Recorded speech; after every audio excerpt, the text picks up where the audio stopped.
Bienvenidos al Amazing People Podcast de Creana, un nuevo espacio para proponer, cuestionarnos y platicar sobre temas de desarrollo de personas dentro de las empresas, a nivel profesional y personal. Somos Marc Urgant y Cecilia Arbeláez y seremos tus anfitriones de este programa.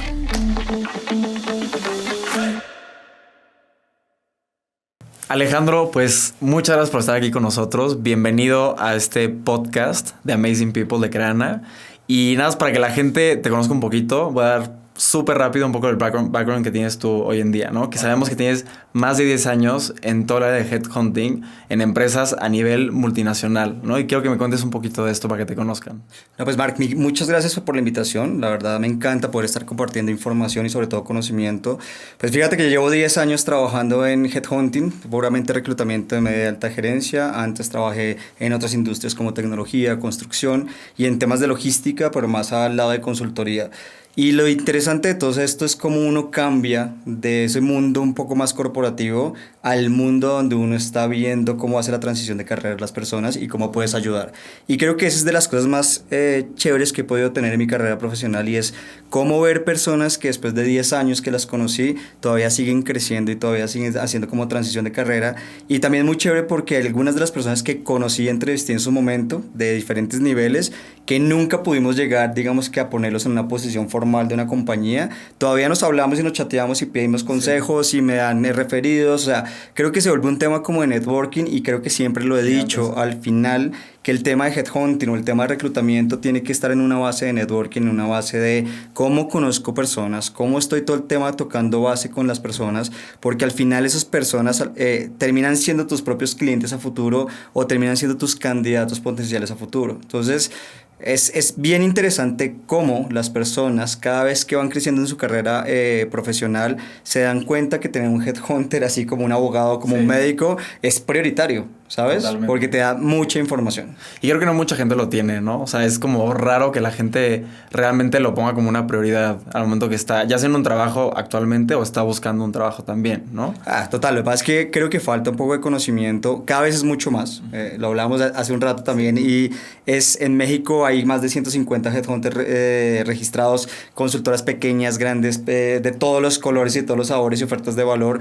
El final es cómo empezamos a que las personas se acerquen a los headhunters a través de LinkedIn, a través de las plataformas, a través de amigos, ¿sabes? Porque de alguna manera te permite ampliar tu rango de búsqueda, pero no solo eso. Yo también le digo a las personas, no es necesariamente cuando estés en búsqueda activa que te acerques a un headhunter. O sea, generalmente cuando hablo con presidentes de compañías, con, digamos que directivos. O sea, no es que necesariamente estén buscando. No necesariamente, pero ellos siempre tienen ahí el contacto de la persona con la cual siempre están hablando y he tenido casos puntuales en los que tienen como su headhunter de cabecera, o sea, al que siempre llaman y el que siempre está ahí y al final creo como que tu asesor financiero. Es como si fuera un asesor financiero o el médico que tú le das una llamadita y a ver qué te propone o qué te ayuda. Totalmente. Oye, Alejandro, y hoy en día eres Country Director de Robert Walters en México.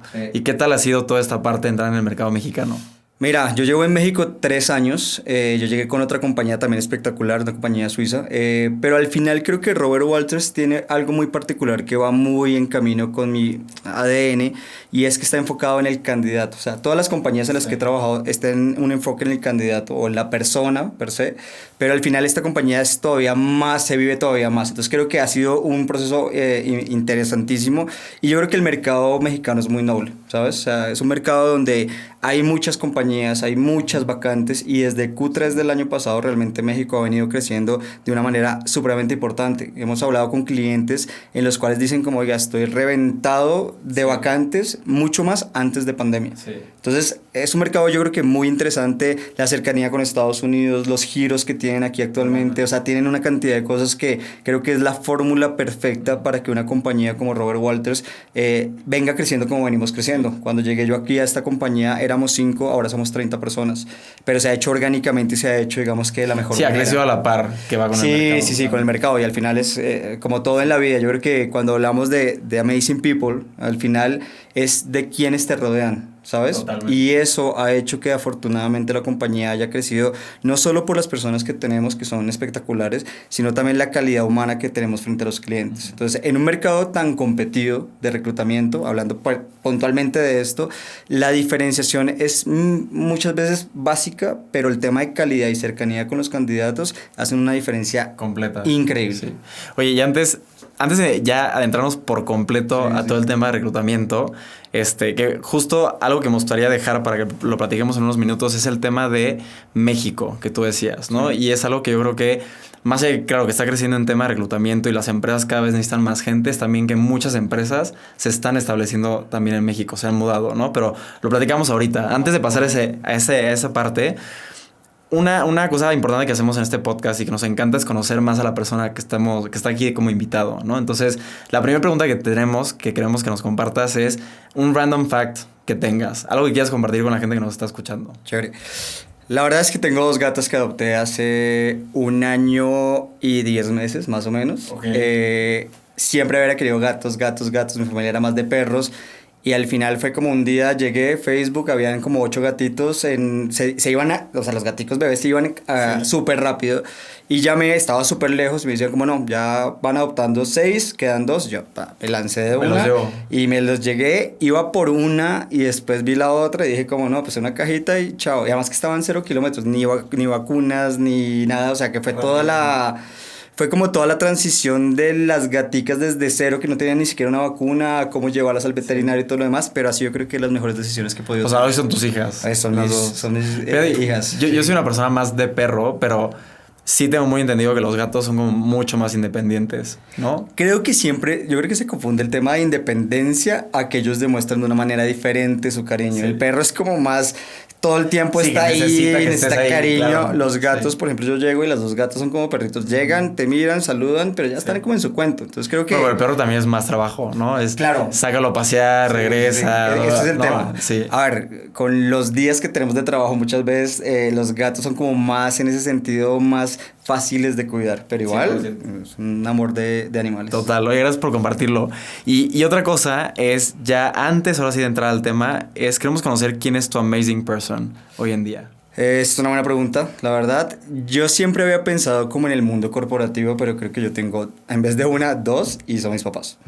O sea, excelente. Al final creo que uno siempre habla como de este gran directivo, de esta persona que es amazing y todo el tema, pero siempre uno ve que estas personas no pudieron llegar solas a donde están. O sea, la mayoría de ellas están rodeadas de un equipo. Sí. Y yo cuando hablo de mis papás es porque ellos fueron increíbles, son un equipo, ellos cada uno con su forma de ser, pero pues sacaron a 4 hombres, somos 4 hermanos, todos adelante, todos universitarios, con maestrías y todo lo demás. Y eso creo que ha sido fenomenal. Y es el momento en que yo tengo 13 sobrinos en este momento, que es otro fun fact, en el cual ellos todavía siguen siendo soporte de toda la familia. Entonces creo que son increíbles. Oye, 13 sobrinos. 13 sobrinos ya. Si te contara, te contara las locuras, hemos tenido aquí un invitado que nos contó que tenía 6 hijos. Okay. O sea, actualmente, otra que nos contó que eran como 13 o 14 hermanos, o sea, y tú ya tienes 13 sobrinos. 13 sobrinos, y eso que yo no tengo hijos, entonces puedes imaginarte cómo está el tema. Bueno, ya tienes 2. Ya tengo 2 gaticas. Mi mamá siempre me dice como, bueno, pero ¿para cuándo? ¿Qué va a hacer? ¿Va a adoptar o qué va a hacer? Yo, bueno, hay que esperar el próximo año. Todo llega a su tiempo. Todo llega a su tiempo, sí. Oye, Alejandro, y ahora sí, vamos a entrar a un tema que lo estuvimos justo platicando ya antes de entrar al podcast. Yo pensé que ya estábamos en el podcast, pero apenas lo estamos empezando, ¿no? Y es el tema de buscando talento, ¿no? Toda la parte de reclutamiento, que justamente por eso estás hoy en día aquí con nosotros, porque queremos que nos compartas más de tu experiencia, lo que has vivido y cómo ves hoy en día toda esta industria de reclutamiento en México, en Latinoamérica, ¿no? Entonces, algo que sabemos es que, claro, vino la pandemia, ¿no? Que no es ya un secreto, de todos lados se habla de esto, pero la realidad es que la pandemia tuvo un impacto gigantesco en toda la parte laboral, ¿no? Tanto en todas las vacantes que se empezaron a generar nuevas, ¿no? Por las necesidades que tenían las compañías, como todas las compañías que tuvieron que reducir personal, ¿no? Que fueron muchas compañías. A mí me tocó cuando estaba en mi empresa anterior, hubo un recorte súper importante, pero al final lo estabas viendo ya en un tema a escala global, ¿no? En todos lados. Entonces, quiero que me cuentes ¿cómo crees tú que todo esto ha impactado hoy en día en el contexto actual que tenemos en toda la parte de reclutamiento, con todo lo que ha sucedido en los últimos 2 años? Yo creo que reformuló la forma de pensar de las compañías y también de las personas. Entonces, cuando llegamos al tema de pandemia, Ahí empezaron muchas compañías a reducir perfiles, a aplanar las estructuras, se hizo como una reingeniería dentro de las compañías, pero las compañías que llamábamos esenciales en su momento lo que hicieron fue contratar mucho de la base de la pirámide, o sea, cuando hablo más operativos o este tipo de perfiles, pero a nivel ejecutivo no tanto. Entonces fue como el primer golpe porque habían personas que llevaban muchísimo tiempo en sus compañías y por X o Y motivo circunstancial de la pandemia salieron. Entonces fueron personas que nunca habían buscado un trabajo o que no habían tenido la oportunidad de sentarse a una entrevista, llega pandemia, salen de sus compañías y ahí quedan como sin piso, ¿sabes? Un mundo totalmente como nuevo. ¿y ahora qué hago? Claro. Entonces, como headhunters al final estamos en las buenas y en las malas. Yo siempre le digo a mis candidatos que uno tiene que estar en todo el camino. Sí. Y ahí lo que hacíamos era un poco más de asesoramiento a las personas que estaban en esa transición, porque eran momentos muy duros, ¿sabes? Y también nos tocó a nosotros, definitivamente también tuvimos en estas compañías algunos recortes y todo lo demás. Pero cuando vuelvo al principio empezaron a reformularse las maneras de cómo contratar. ¿Por qué? Porque ya empieza todo el tema virtual, lo que tú hacías físicamente y que movías un ojo para un lado, entonces ya era terrible si te movías de brazo, si venías vestido así, empieza a cambiar un poco y a evolucionarlo de una manera en la cual yo tengo que reclutar o entrevistar a una persona a través de una cámara.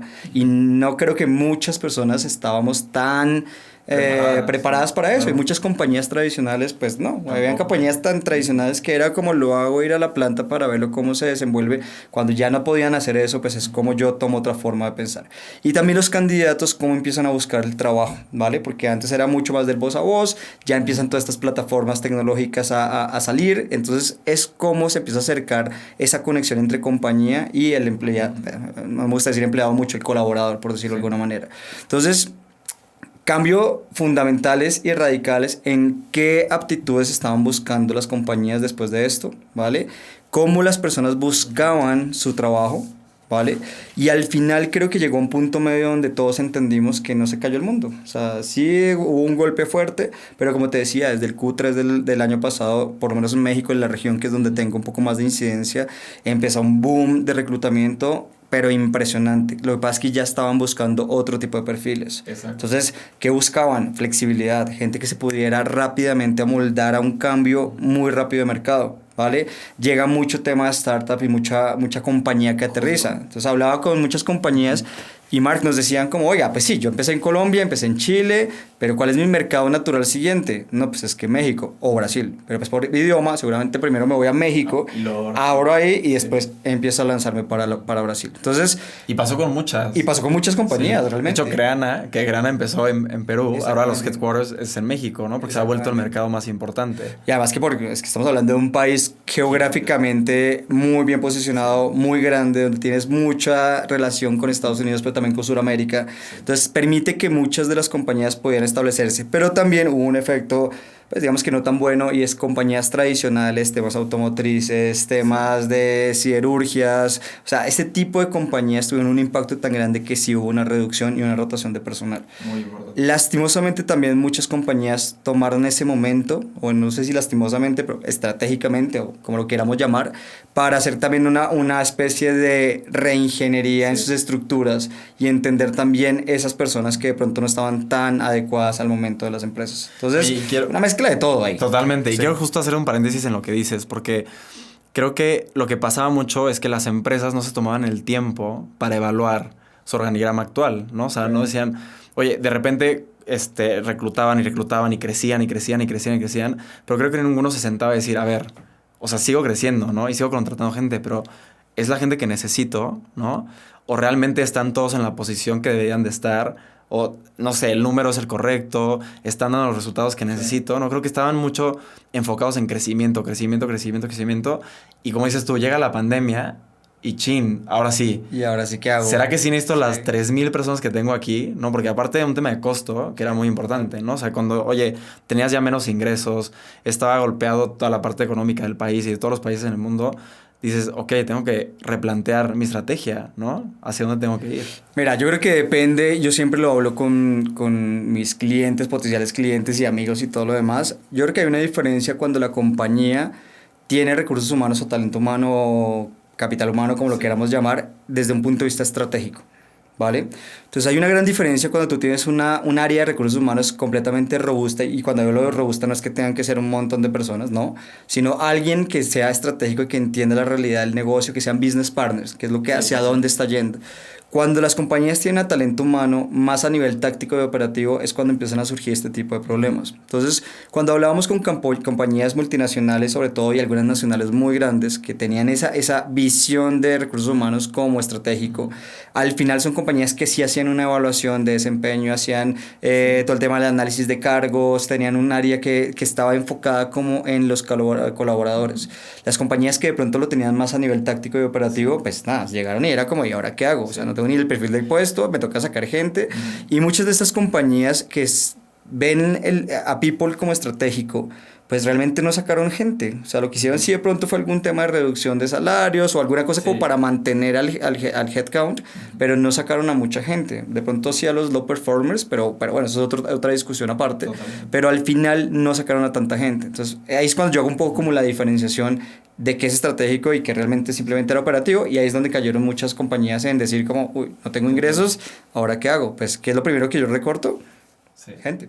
Y justo lo hemos hablado mucho en este podcast, que cómo el área de recursos humanos ha tenido como este espacio en el que ya se le permite poder entender más el impacto que tiene la compañía, ¿no? Como dices tú, sí. Antes era nada más, oye, voy a ejecutar lo que tengo que hacer y listo, o recursos humanos ejecuta, ¿no? Que de hecho en Grana ya no le hicimos recursos humanos, ahora es el equipo de People, por ejemplo, ¿no? Que es también algo como que te acerca más a la gente que está trabajando contigo. Y claro, está toda la parte que dices tú, ¿no? Las empresas que sí lo tenían como estrategia, y creo que es a las que seguramente mejor les fue en el tema de empleados, ¿no? Y en la experiencia que tienen. Pero hablando de todo esto y toda la experiencia que tienes tú en el mercado, me gustaría que me cuentes de lo que has vivido últimamente, ¿cuáles son realmente las habilidades principales que ves tú hoy en día que buscan las empresas, ¿no? Nos platicabas un poco de que estás muy enfocado en la parte como más de manager, C-level y toda esta parte. ¿Qué es lo que tú te das cuenta hoy que buscan las compañías como un común denominador con todas? Mira, yo creo que vuelvo a lo que habíamos hablado hace un momento, y es como tema de flexibilidad, un tema de pensamiento estratégico pero real, porque antes hablábamos de pensamiento estratégico y era como muy de escuela, a lo que voy yo es como muy de lo que me decía en la universidad, pensamiento estratégico. Ahora sí se necesita real pensamiento estratégico, pero 360, ¿vale? Y algo que nos están pidiendo muchísimo es personas que se puedan bajar a la operación. Entonces, obviamente depende de la compañía. Si es una compañía de 10.000 empleados, pues tampoco puedes bajarte tanto a la operación, pero sí que entendamos. Pero puedes tener un acercamiento distinto, claro, ¿no? Claro. Pero a eso es lo que voy yo, es cómo tenemos esa cercanía de que no sea como el jefe que es inalcanzable a personas que de pronto puedan ver esa realidad un poco más debajo de la primera capa que tenemos y poder entenderlo, pero también cómo darse la vuelta a nivel ejecutivo y poder entender y dar esas soluciones que están pidiendo. Entonces están pidiendo gente solucionadora, flexible y que tengan esa visual 360. Y mucha gente que esté enfocada en people. O sea, creo que siempre es que sí, me da risa porque los 10 años que llevo yo en este negocio o en este sector, siempre se habla de que la gente, pero la gente muchas veces es como un discurso frente al mercado, pero muchas veces internamente no tienen las mejores prácticas. Creo que ya se está volcando mucho al real valor de las personas en las industrias. Ahora, depende de la industria. Hay industrias que son muy fuertes, hay industrias que son manufactureras, que son industrias que son rudas de por sí, pero se están cambiando las formas de trabajar también. Entonces, en todos los giros está funcionando un poco el tema. Y también llega otro tema que vale la pena tratarlo acá, y es las generaciones. Entonces, es cómo empezamos a tener generaciones que su primer trabajo fue en pandemia, que nunca estuvieron en una oficina, nunca conocieron, y yo conozco personas que todavía no conocen a algunos de sus colaboradores. Sí, que te contrataron compañeros, en otro y país. Estás exactamente, claro. Porque están remotos 100% y están por allá en algún lado. Entonces, ¿cómo se cambia también la forma de trabajar? Pero también yo creo que nos ha enseñado la pandemia de que sí se puede, solo que toca tener, es como un buen plan de trabajo y tener confianza en las personas, pero eso se gana con el tiempo, ¿no? Cultura también, claramente, pero eso se gana con el tiempo, se construye con el tiempo. Particularmente desde mi visión y desde Robert Walters, nosotros estamos en un modelo híbrido, ¿vale? Y eso nos ha funcionado también para que la gente genere de alguna manera como ese engagement, pero también que haga amigos, que yo creo que es lo que más nos faltaba en pandemia, que uno siempre tenía como su bolita de amigos o su grupito de amigos, y ya, aquí ya es como yo puedo salir a tomarme una cerveza o un café o hablar o que me ayuden, pero ahí mismo en la oficina, ¿vale? Yo sí creo que el ser humano, a final de cuentas, tiene que interactuar con la gente, ¿no? O sea, creo que no puedes vivir detrás de una pantalla, y me encanta porque es un tema que siempre sale en todos los podcasts de aquí.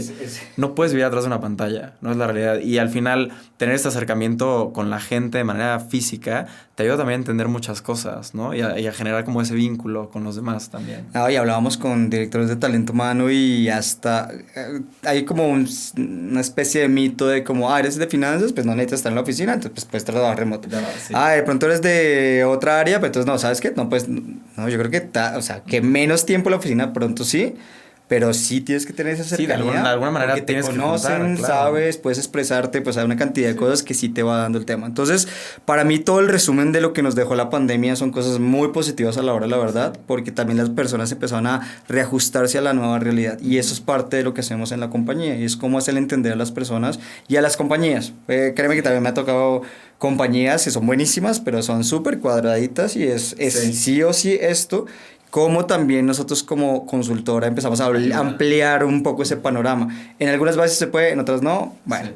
O sea, y al final ustedes también, y tú desde tu cancha, o sea, asesoras, supongo, ¿no? A las empresas de dónde tienes que encontrar realmente ese balance que necesitas, ¿no? Y hablando de eso, Alejandro, tú de alguna manera, o en el momento que estás en contacto con estas empresas, ¿les ayudas a identificar cuáles son las posiciones críticas que necesitan? ¿O es más bien la solicitud que llega directamente a ustedes? De los dos lados. Okay. De los dos lados porque tenemos un área que está enfocada en consultoría, donde nos piden, por ejemplo, hacer una evaluación de perfiles, una evaluación de la estructura.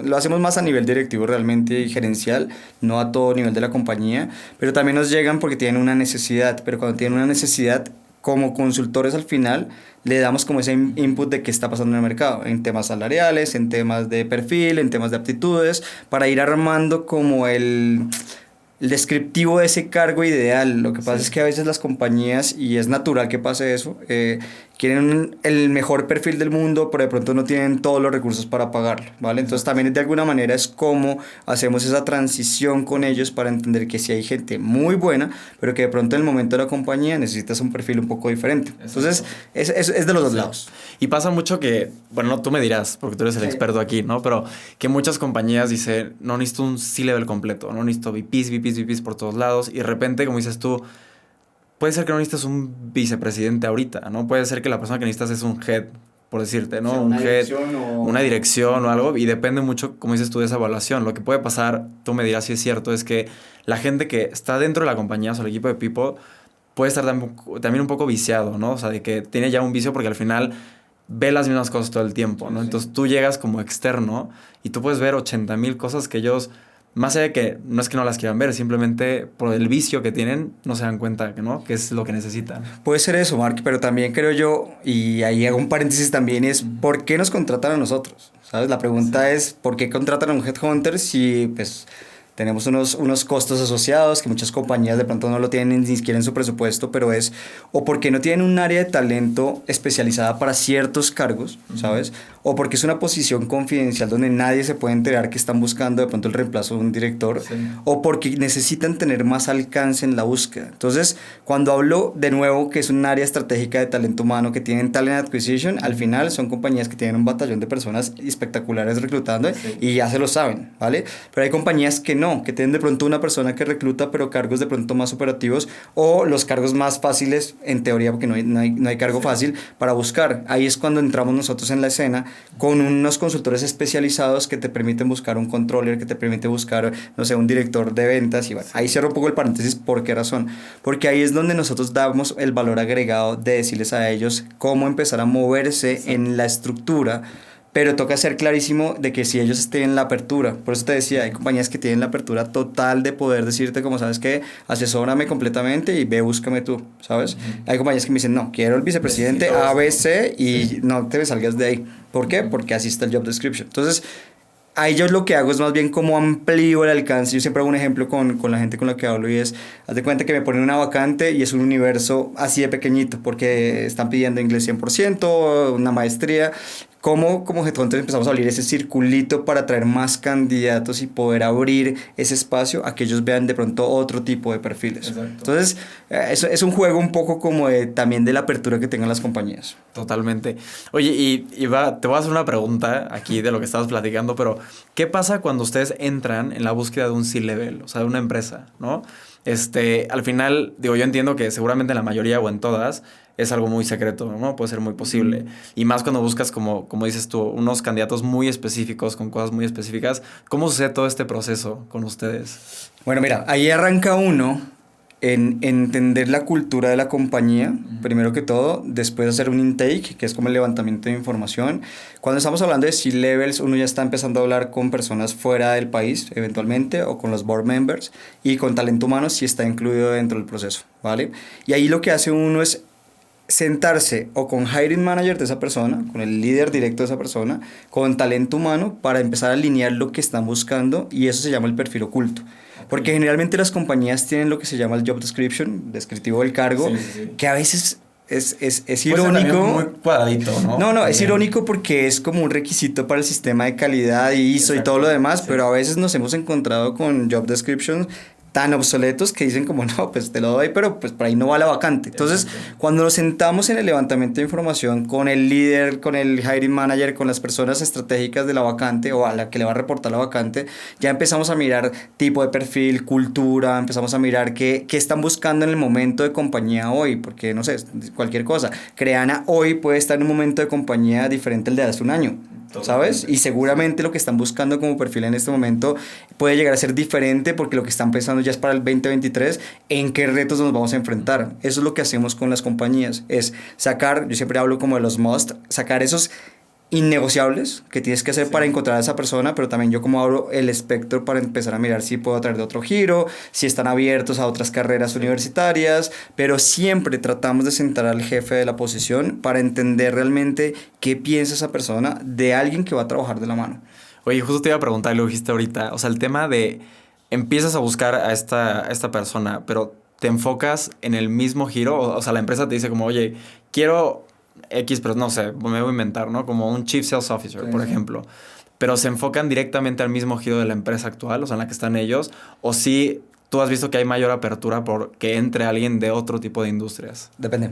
Ahí sí depende completamente del giro. Entonces, por ejemplo, en el caso particular, este Chief Sales Officer, si es de una industria muy particular donde tienes que tener los contactos, donde tienes que tener... Tipo farmacéutica, por ejemplo. Tipo farmacéutica. ¿No? Ahí al final sí necesitas traerte a alguien que entienda eso, porque hay temas hasta regulatorios que realmente sí toman relevancia, ¿vale? Pero hay otras industrias, estas startups, donde estaban viendo las competencias y la cultura de la persona, porque el resto de cosas las puede aprender en el camino. Entonces, sí hemos tenido compañías tradicionales, y de hecho estaba hablando con una empresa cosmética multinacional, donde ellos son el número 1 de mercado, casi que a nivel global, pero por lo menos hablando en México son el número 1, tienen un montón de plantas de producción y todo lo demás. Y yo hablando con la directora de talento que está en otro país de Latinoamérica, y nos decía, como le pasa es que yo ya tengo mapeado todo el mercado de cosmética, y la verdad ya no hay forma de que pueda encontrar a alguien que realmente esté al nivel de nosotros. Entonces ya empezaron a abrir otras industrias que puedan rápidamente meterse en el proceso, pero que traigan de pronto otras ideas, otras formas de hacer las cosas. Entonces sí hay compañías que están abriendo, pero también insisto, yo tengo unas compañías que me dicen, no, o sea, quiero que sea así y así tiene que ser. Y como dices, es una necesidad también, ¿no? O sea, como hablábamos, si es una farmacéutica, pues al final es la necesidad, ¿no? O sea, no te puede estar alguien seguramente de e-commerce que al final va a entrar y pues necesita aprender, ¿no? Y depende de la curva de aprendizaje. Exacto. Que estén dispuestas las compañías a invertir en una persona. Entonces, yo creo que ahí lo separo. Cuando son perfiles muy de marketing, comercial, a veces sí son muy, muy cerrados en entender que tiene que ser de esa industria. Pero cuando estamos hablando de perfiles de pronto de recursos humanos, de finanzas, de soporte, puede ser mucho más amplio. Hay una transversalidad que lo que sí interesa es el entendimiento de un PNL o de estrategias de talento humano, más que de pronto la industria. La industria la pueden aprender, ¿vale? Entonces, por ahí puede ser el tema. Pero, y me voy a regresar súper rápido a lo que dijiste hace rato, es el tema de que muchas empresas buscan, ya sea un C-level o cualquier parte de la estructura, gente que se pueda ir a la operación, ¿no? O sea, y que se vaya a la operación y que entienda también la operación, ¿no? Entonces, justo en otro espacio que hablamos con otro invitado, nos decía, ¿no? Al final, él lo que siempre trata es de conocer realmente lo que hace la gente que está en su equipo, ¿no? No simplemente estar arriba y tomar decisiones y aquí es la estrategia y hay que ejecutarla, sino entender cómo funciona la compañía y cómo funcionan todas las áreas alrededor. Tú lo dijiste hace rato, ¿no? Sí. Gente que tenga un entendimiento 360 de la compañía. Porque si me quedo oye, soy el director de recursos humanos y solo sé recursos humanos y solo puedo hablar de recursos humanos, creo que ahí pierdes mucha oportunidad de entendimiento, ¿no? De lo que qué necesita la compañía, ¿no? Y como dices tú, llegan contigo a pedirte el apoyo de toda esta asesoría, pero llegan mucho mejor informados. Claro. Y es mucho más fácil para ti también, No, y es que al final creo que hay algo que uno de los perfiles que más se está moviendo en este momento del mercado son el tema de los HR Business Partner, pero yo rescato la palabra Business Partner.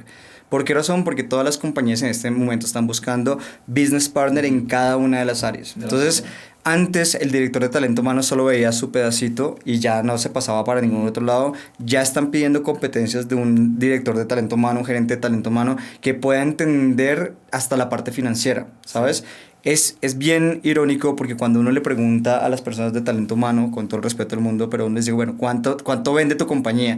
El 50% de las personas lo saben, el otro 50% no lo saben. Sí. Y no es porque lo tengan que saber o no, sino que eso también te da una visual de la estrategia que tienen las personas de talento humano, porque si saben hacia dónde va la compañía en temas de ventas y demás, probablemente esas estrategias van a impactar. Entonces, antes era muy talento humano, operativo y todo lo demás. Ahora es, oiga, talento humano va a impactar directamente en el crecimiento de la compañía a través de estrategias que van a derivar en una mejor productividad. ¿Y eso deriva en qué? Pues en ventas. Sí. Y la gente, por ejemplo, lo que dices ahorita, ¿no? Los business partners que están enfocados en un sector muy específico de la compañía. Sí. Como dices tú, si empiezan a entender desde abajo o desde arriba, lo que tú quieras, ¿no? Empiezan desde cuánto está generando esa área en impacto hacia la compañía, cuáles son los objetivos, pues tienen un entendimiento total de qué es lo que se necesita, ¿no? Porque hay veces que puede llegar alguien de un área y decir, oye, necesito a esta persona, pero de repente recursos humanos puede decir, no, creo que no lo necesitas, pero ¿por qué? Pero si esa persona ha estado realmente envuelta, puede realmente decir, sí, claro que la necesitas. Me he dado cuenta, ¿no? Y estamos creciendo tanto y estamos impactando tanto, entonces ya se voltean contigo y dicen, necesitamos A, B y C, ¿no? Total, y además que cuando hablamos del business partner realmente es el que asesora. O sea, ya cuando estamos hablando de un área de talento humano de esa manera, es asesoramiento, no simplemente como que me dicen qué tengo que hacer, no. Cambia un poco como el concepto. Sí, y antes creo que era muy así, ¿no? O sea, antes era más como transaccional y más como cumplir con las normas y todo lo demás. Depende de las compañías, no generalizo, porque había compañías que desde antes de pandemia tenían una estrategia completamente diferente, y ahí entra un tema que a mí me encanta hablar y es el tema del storytelling, que muchas compañías lo venían haciendo desde antes de pandemia. Es más, habían compañías que antes de pandemia ya estaban implementando el tema de trabajo híbrido porque veían que a futuro eso iba a ser una de las diferenciadores a la hora de contratar personas o a la hora de contratar más, atraer personas. Entonces, cuando hablamos de este tema de storytelling, es como desde la primera llamada yo causo un impacto tan bueno en un potencial candidato que la gente así no quede en el proceso de selección, diga como, oiga, qué nota, esta compañía me trató súper bien. Que es donde, por ejemplo, Robert Walters tratamos de esmerarnos muchísimo, y es ser partners de las compañías, pero también que tengamos respeto en un proceso de selección, que no todo el tiempo se puede hacer, hay que hacerlo real y no podemos decir mentiras, hasta porque no siempre se puede dar un feedback, pero sí tratar de que en el 80-90% de los casos le demos un feedback al candidato. Ya me fui por otro tema, pero al final creo que el storytelling es exactamente lo que te permite tener ese punch frente al mercado de que la gente hable de ti positivamente, ¿sabes? Y que la gente quiera trabajar. Hay compañías de las que no sé si se puedan nombrar acá, pero hay compañías si no las no, las cuales la gente se muere por trabajar, o sea, son aspiracionales completamente porque o tienen muy buenos beneficios o tienen una cultura increíble, o no, es que solo no ir más allá de los Google, o sea, todo el mundo es como Google. Yo hago una pregunta cuando contrato personas para nuestra compañía, pero también para otras personas que entrevistamos para clientes, y siempre pregunto, oye, ¿cuál es tu top 3 de compañías donde te encantaría trabajar? Y el 60% de las personas no tienen ni idea. No, hay unas que dicen como, oiga, no sé, es la primera vez que me lo preguntan. Y otras sí, de una vez como Google, Amazon, bla, bla. ¿Pero por qué? Porque siempre están en el mercado rodando, y hay muchas compañías espectaculares que de pronto por su estrategia de branding pues no necesitan estar en el mercado, pero son fenomenales. ¿Cómo lo haces? A través de comunicación un poco más interna, del voz a voz, de este tipo de cosas. Oye, y tú, te tengo una pregunta. ¿Tú cuál crees que es uno de los principales errores que comete la gente al momento que está buscando un trabajo? O sea, buscando un trabajo y se conecta con la parte de reclutamiento. Yo creo que me doy un paso atrás, y es que buscar trabajo es un trabajo. O O sea, buscar trabajo es realmente sentarse a hacer una estrategia de búsqueda, buscar cuáles son las aptitudes que tengo, qué es lo que yo tengo para mostrar positivo, y no digo que lo negativo no, pero qué es lo que yo puedo aportarle, más que lo positivo, aportarle a las compañías, pero tengo una estrategia de búsqueda y la gente de pronto no lo sabe ni lo tiene tan claro. Entonces yo siempre digo como, oiga, LinkedIn tiene que ser su puerta de entrada para cualquier cosa, ¿vale? Pero también que tengan un mensaje claro cuando se acerquen a un reclutador, ¿vale? O sea, vi una vacante, me encantaría poder trabajar contigo. Cuando uno habla de LinkedIn y al final se vuelve una red social laboral muy fuerte, empezar a conectar con los amigos de los amigos, con los amigos. O sea, es un trabajo de conectar y conectar todo el tiempo. ¿Por qué? Porque pronto alguien la conoce a la persona de talento humano. Exacto. Y te puede presentar. Entonces, creo que el principal error es no tener una estrategia de búsqueda clara, ¿vale? Segundo, y yo no sé si es un error, pero yo creo que es mientras pasa el tiempo, y es asustarse o de pronto estresarse tanto que se refleja. Exactamente. Uno habla que en Latinoamérica el promedio de una persona más de nivel gerencia media y alta puede estar entre 6 a 9 meses en encontrar un trabajo, ¿vale? Dependiendo del momento del país. Entonces, por ejemplo, en Colombia el promedio es alrededor de 9 meses. Cuando dices encontrar un trabajo es cuando yo... Una persona que salió... Yo proactivamente quiero buscar. Depende, porque proactivamente hay buena aclaración, porque si tú estás trabajando y quieres buscar un trabajo, estás más tranquilo porque estás trabajando, ¿sabes? Sí, claro, sí, o sea, no tienes la necesidad. Y al final hay cierta mentalidad que tratamos de cambiar en los clientes, y es que una persona que está trabajando en teoría es más valiosa que una persona que no está trabajando, y les decimos como no, es igual de valiosa, solo que por X o Y circunstancias esta persona salió o terminó su relación laboral con su anterior empleador. Entonces, cuando la persona está trabajando y busca empleo, pues estás tranquilo, o sea, tus motivaciones cambian. Exacto. Porque tu motivación es como de, pues, ¿por qué no? Vamos a buscar. O ya de que en la noche me pongo a buscar qué existe. Exactamente. Exacto. Cuando estás en búsqueda activa ya empieza a pesar un poco el tema de no ingresos, la familia, tengo que buscar algo rápido, tengo que encontrar algo rápido, y ahí toca tener como mucha serenidad. Es fácil decirlo, hacerlo no es tan fácil, pero cuando tienes un plan de trabajo completamente estructurado en la búsqueda de trabajo, donde te levantas 9 de la mañana como si fueras a trabajar, a buscar los contactos que tienes de amigos cercanos, a buscar los ex compañeros de universidades, todo lo demás que te vayan acercando a eso. Y segundo, es entender hacia qué giro quieres ir, porque a veces lo que hacemos es dispararle a todo sin tener, digamos que esa certeza de que realmente eso es lo que yo quiero, y ahí es cuando empezamos a hacer un poco como de rotación de compañías, ¿sabes? Entonces, uno es eso, uno es no planearse, y segundo, como no tener claro también hacia dónde va. Oye, y tener claridad, como dices tú, o sea, creo que es de las cosas más importantes, ¿no? Porque te ayudan a enfocarte realmente hacia dónde quieres llegar. Sí. Y insisto, y otro error es no estar en el radar de los headhunters. O sea, uno lo que debería hacer, yo creo que como tip para la audiencia, es buscarse los principales headhunters en cada uno de los países y empezar a agregar a la gente. Y también hay una realidad, o sea, hay que ser honestos. Bueno, te voy a agregar ahorita saliendo. Sí, no, obvio. Pero también el tema cuál es, que como headhunters y áreas de talento humano, porque no solo los headhunters o las áreas de talento de reclutamiento de las empresas, llegan muchas aplicaciones. Entonces, el otro error es no tener una CV que impacte. ¿Sabes? Entonces, un tema es planeación, pero para tú poder llegar, tú puedes tener la mega planeación y aplicar y tener a toda tu red, pero si no tienes una CV que impacte, no tienes un LinkedIn que impacte, evidentemente vas a tener oportunidad de poder llegar a ese trabajo de pronto soñado o el que quieres. Aquí hay un dato, un reclutador o una persona de talento humano que hace reclutamiento se puede demorar entre 30 segundos y 2 minutos viendo un CV. ¿Vale? Entonces, imagínate si tú no... De volada, literalmente, porque llegan en aplicaciones, yo hablo con clientes que me dicen, no, publiqué y me llegaron 500 CVs.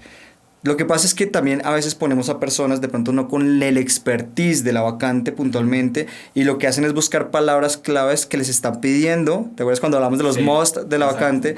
A los reclutadores les hacen eso. O sea, oye, estoy buscando un director de ventas, pero entonces tiene que tener ABC, pero solo le dicen eso, pero detrás del ABC hay un montón de cosas que como nosotros headhunters podemos entrar un poco más, y las áreas de talento humano un poco más estratégicas. Entonces tú tienes 30 segundos a 2 minutos en ver un CV, y si es un CV que está mal puesto, que de pronto está con mucha gráfica, que como que no dice nada, sino pierdes mucho impacto en ese momento, y puede ser una persona increíble. Entonces nos hemos encontrado personas con unos perfiles impresionantemente buenos, y no digo que hay candidato malo ni bueno, pero hay gente que es brillante, pero su forma de cómo despliegan la información en su CV no es nada atractivo. Yo no sé si sea mala la palabra como tal, pero no, o sea, no son atractivas. No te llama la atención. Nos llama la atención. Sí, el reclutador dice, no, Sí, a veces siempre me preguntan como el tema de los nuevos formatos de, que no sé si lo has visto o si les han llegado, se ves formato con una cantidad de gráficos y una cosa, sí, está chévere el tema, pero a veces el hacerlo tan gráfico pierdes contenido. Entonces, yo que le recomiendo a las personas que están en búsqueda activa de trabajo, sea proactivamente o que estén realmente buscando trabajo porque están en la transición, claro. Es mucho tema de indicadores que se puedan decir en la CV, palabras claves. ¿Por qué razón?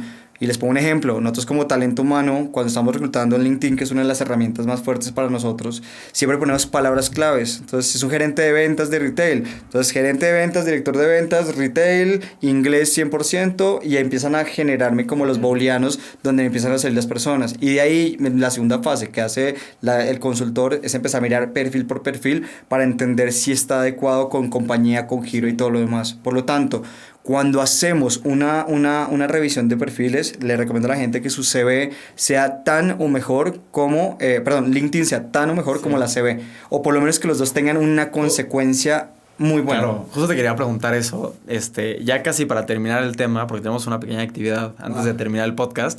Pero el tema del LinkedIn, que creo que de repente para mucha gente es un poquito un mundo gris, ¿no? O sea, como que dicen, ok, lo tengo que utilizar, pero ¿será que realmente me ven? O sea, ven lo que hago, ven que interactúo. Porque yo entiendo perfecto que tú entras y ves el perfil de una persona y ves todo su historial, ¿no? O sea, dónde ha estado, cuánto tiempo ha estado, cuáles son sus posiciones en las que ha hecho y qué es lo que ha hecho. Pero todo ese tema también de que tú te fijas en que la gente realmente genere como que interacción en LinkedIn, o sea, que sea gente que postee cosas, que esté realmente activa. ¿Eso influye en la decisión que toman ustedes? De que sea un candidato. Para mí, yo creo que tú lo sabes que estás como en todo este mundo de PR y todo lo demás. Sí. Entre más tú te muevas en las redes sociales, más vas a estar en el loop de la gente. ¿Sabes? Entonces yo creo que no es que lo veamos interactúa más o menos, solo que el que interactúa más seguramente va a tener más alcance a que tú como, digamos que consultor de reclutamiento lo puedas ver, pero no necesariamente es como un factor. Ahora, es como una adicional, ¿no? Sí, pero a ver, si es una persona de marketing que estás buscando que tenga ese poder de convencimiento y ese conocimiento, probablemente es una persona que está todo el tiempo en los medios haciendo sus publicaciones y demás. Entonces, creo que depende del perfil. Hay perfiles que son supremamente introvertidos, pero porque así es la dinámica. Entonces, no necesariamente todo el mundo tiene que ser el que postee el todo. Influencer de LinkedIn. No, la verdad. Claro. Sí. Bueno, pero creo que algo importante que dijiste es tener tu LinkedIn completo, ¿no? O sea, más allá de interactuar eso, ¿no? Como toda tu información. Y agregar personas. Yo lo que hago particularmente, pero porque trabajo esto desde mucho tiempo, a veces en la noche estoy viendo alguna serie o alguna cosa, me meto a ver algo de gente y empiezo como a agregar poco a poco. Poco a poco. Entonces vas armando una red y esa red al final, LinkedIn trabaja mucho con el tema de networking y este tipo de como de 6 grados de distancia, no me acuerdo bien cómo es el tema, pero sí, generalmente de pronto tú conoces a alguien, que si alguien conoce a esa persona y te puede introducir. Y segundo, también recomendación, si están en transición de carrera, pidan recomendación a sus jefes. En LinkedIn hay una parte donde tú puedes pedir una recomendación a sus jefes, pares, lo que sea que hayan trabajado antes, pero como esas buenas recomendaciones también ayudan un poco a que el perfil esté mucho más robusto. A ver, hay una, en Google lo pueden buscar, pero pueden buscarse en a ver, ¿cómo lo digo? Cómo están rankeados según su LinkedIn y les dan un porcentaje. Hay una página que seguramente después podemos enviar, pero es como el porcentaje de cuánto impacto tienes tú realmente con tu LinkedIn en este momento. Y segundo, el mismo LinkedIn te pone un porcentaje de avance de cómo está tu perfil. Entonces, hacer ese ejercicio, creo que no esperemos a que tengamos que buscar trabajo para hacer ese ejercicio desde antes. Completo. Me encanta. Gracias por compartirlo con nosotros.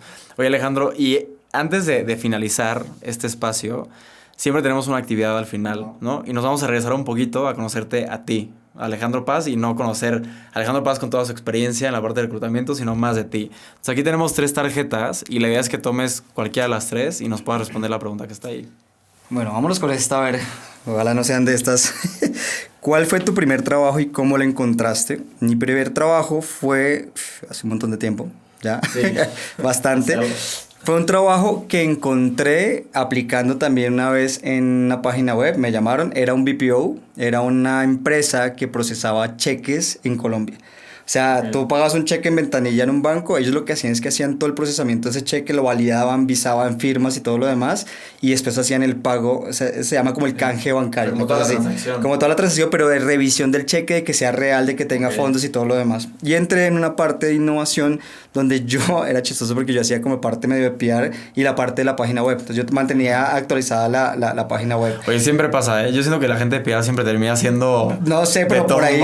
por todos lados. Es que siempre me gustó el tema como de páginas web y todo eso, pero muy poco tiempo después esa compañía creó otra compañía para traer un sistema de información de brokers, de casas comisionistas de bolsa de Chile para Colombia. Y estuve en ese proyecto y también viví un tiempo en Chile. Entonces, mi primer trabajo fue ahí, lo conseguí tal cual aplicando. Fue muy buen trabajo, la verdad, aprendí un montón. Y además porque el que fue mi jefe en su momento, los dos eran unos cracks, pero uno era, hablando de aviación, era uno el expresidente de Avianca. Entonces no aprendía, pero ridículo, era increíble y era una compañía relativamente startup, entonces... Claro, no, y ahorita que lo dices, la gente que ha trabajado en aviación, o sea, creo que tiene una perspectiva del mundo y de áreas, pero impresionante. No, aprendí un montón y creo que ahí empezó como mi carrera. Ahora, ese es el trabajo formal, porque antes yo tenía mis negocios de e-commerce en todas estas cosas que vendía ropa, traía ropa con amigos. Por todos lados. Por ahí algo se ha hecho. Qué cool. Oye, Alejandro, pues gracias por compartirlo con nosotros. Y te doy las gracias también por haber estado aquí en este espacio. La verdad es que estuvo increíble. Fue un tema que a mí me gusta mucho y creo que la gente que nos está escuchando va a poder aprender mucho también de lo que nos has compartido hoy como experiencia. Así que gracias por haber estado por acá. No, me encanta. Y yo creo que, insisto, buscar trabajo es un trabajo y toca estar en el loop de la gente todo el tiempo. Entonces, conocidos, tener la CV súper al día, tener LinkedIn súper al día, y yo creo que ese es un buen momento para empezar a entender también cómo se están moviendo las otras personas y la industria. Entonces, 100%. Creo que por ahí va el tema. Pero igual, agradecidísimo y me encanta estar en este. No, y gusto verte otra vez. Que sí, ya estuvimos por ahí. Sí. Pues muchas gracias. Y la gente que nos está escuchando, esperamos que les haya gustado mucho este espacio, este programa, y que nos sigan escuchando en todas las plataformas de streaming y la que sea más favorita para ustedes. Así que gracias nuevamente, Alejandro. Nos vemos a la siguiente. Chao.